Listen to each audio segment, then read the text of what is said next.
La horrible muerte de 3. Federico García Lorca, Fuente Vaqueros, Granada, 5 de junio de 1898, camino de Biznar al Facar, Granada, 18 de agosto de 1936, fue un poeta, dramaturgo y prosista español. Adscrito a la generación del 27, fue el poeta de mayor influencia y popularidad de la literatura española del siglo XX y como dramaturgo se le considera una de las cimas del teatro español del siglo XX. Fue asesinado por el bando sublevado un mes después del golpe de Estado que provocó el inicio de la Guerra Civil Española. Últimos días y fusilamiento. Colombia y México, cuyos embajadores previeron que el poeta pudiera ser víctima de un atentado debido a su puesto de funcionario de la República, le ofrecieron el exilio, pero Lorca rechazó las ofertas y se dirigió a la Huerta de San Vicente para reunirse con su familia. Llegó allí el 14 de julio de 1936, 3 días antes de que estallara en Melilla la sublevación militar contra la República que dio lugar a la Guerra Civil. Inicialmente, la situación en la capital granadina fue tranquila y no hubo ningún incidente.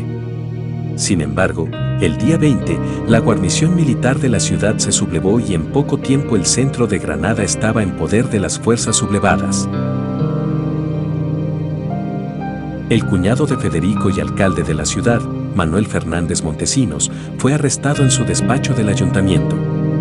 Sería fusilado un mes más tarde. Alguien le preguntó sobre su preferencia política, aunque se desconoce la fecha, y él manifestó que se sentía a su vez católico, comunista, anarquista, libertario, tradicionalista y monárquico. Sin embargo, siempre se mostró partidario de los que no tienen nada, como declaró en 1934. Como ha destacado el historiador Paul Preston, Lorca, animado por una profunda conciencia social, creó su compañía de teatro itinerante, La Barraca, firmó regularmente manifiestos antifascistas y colaboró con organizaciones como Socorro Rojo Internacional. Por ello se ganó el desprecio de la Falange y el resto de la derecha. En su propia ciudad mantuvo una estrecha relación con los grupos de izquierda moderada. Su familia era muy amiga del socialista Fernando de los Ríos. Lorca nunca se afilió a ningún grupo y jamás discriminó o se distanció de ninguno de sus amigos por ninguna cuestión política. Conocía al líder y fundador de la Falange Española, José Antonio Primo de Rivera, muy aficionado a la poesía. El propio Lorca dijo de él al joven Gabriel Celaya, en marzo de 1936. José Manuel Aizpurúa es como José Antonio. Otro buen chico. ¿Sabes que todos los viernes ceno con él? Solemos salir juntos en un taxi con las cortinillas bajadas, porque ni a él le conviene que le vean conmigo ni a mí me conviene que me vean con él. Esta declaración es entendida por los estudiosos como una exageración o una broma, como lo apuntó el propio Celaya al relatar esta anécdota. Al describir la escena, resume las consecuencias dramáticas de la actitud insensata de García Lorca. Federico se reía. Creía que aquello no era más que una travesura de niños. No veía nada detrás. Se reía como de una buena broma. Pero esa risa, esa confianza en que el hombre es siempre humano, ese creer que un amigo, fascista o no, es un amigo, le costó la muerte. Porque fueron unos amigos, amigos que él contaba entre sus mejores, quienes en el último momento resultaron ser ante todo y sobre todo fascistas. Se sentía, como dijo al periodista y caricaturista Luis Bagaría en una entrevista para El Sol de Madrid poco antes de su muerte, íntegramente español, pero, antes que esto, hombre del mundo y hermano de todos. Yo soy español integral y me sería imposible vivir fuera de mis límites geográficos, pero odio al que es español por ser español nada más. Yo soy hermano de todos y execro al hombre que se sacrifica por una idea nacionalista, abstracta, por el solo hecho de que ama a su patria con una venda en los ojos.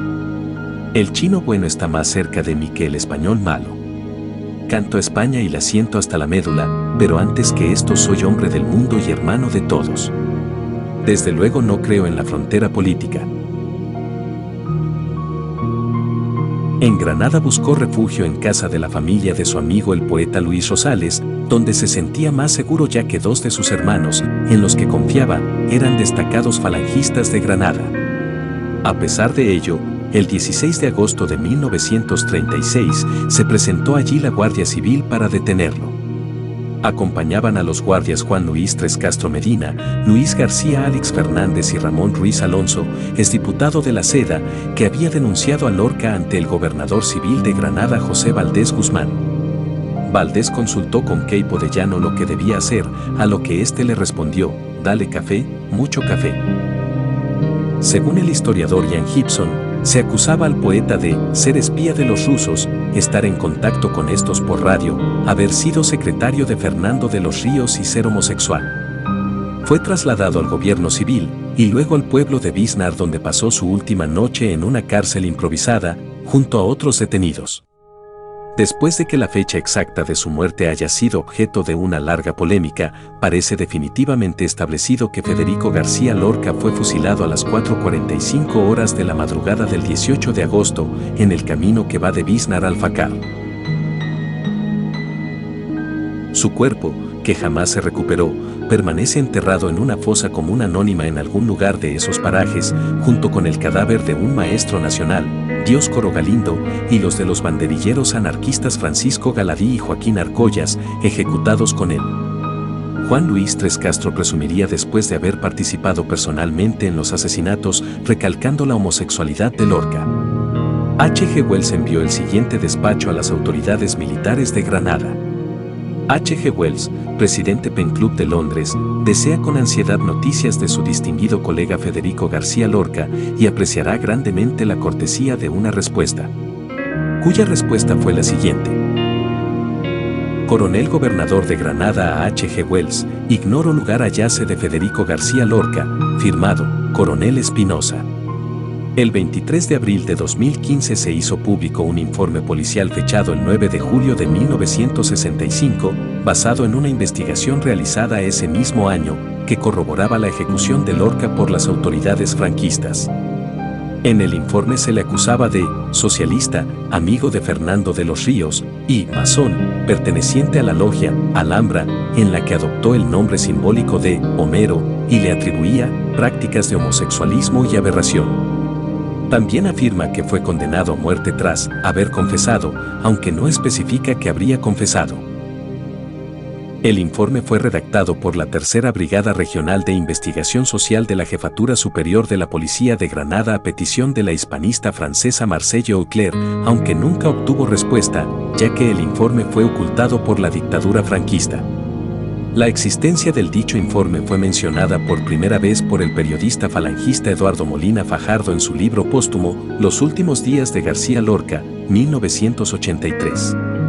Según Gibson, es evidente que Molina Fajardo había tenido acceso al informe policial. Después de su muerte se publicaron Primeras Canciones y Amor de Don Perlimplín con Belisa en su jardín.